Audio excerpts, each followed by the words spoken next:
I think the Conservative Party are going to ride this storm out. No, this is a real tsunami that has hit the Conservative Party. But the big problem is that the Labour Party isn't sufficiently well organised to take advantage of it. I mean, this is not a situation way back in 1997 when Tony Blair was able to take advantage of changes within the Conservative Party, and it brought in and heralded in a couple of decades of Labour administration.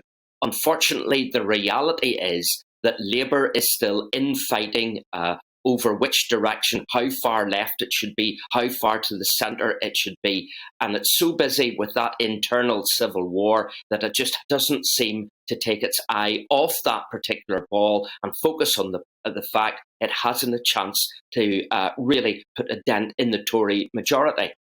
OK, a few opinion polls may put them a few percentage points ahead, but opinion polls can get it wrong, as we know in the past.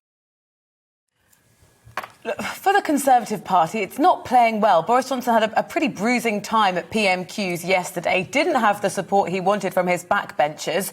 How serious do you think this is a problem for Boris Johnson if we look sort of a year, 2 years down the line? Can they shake this off? Yes, they can shake it off, but they're going to have to introduce some form of legislation that doesn't appear to the public to be self-regulation. Let's look after ourselves, boys and girls. That type of attitude. Because, OK, he has a majority that will get him through. Nearly 100 MPs were unhappy with the whole aspect of things.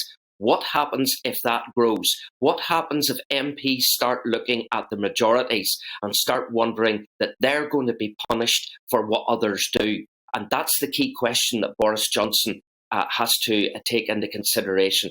What happens if the Tory unease becomes a Margaret Thatcher-style Tory rebellion?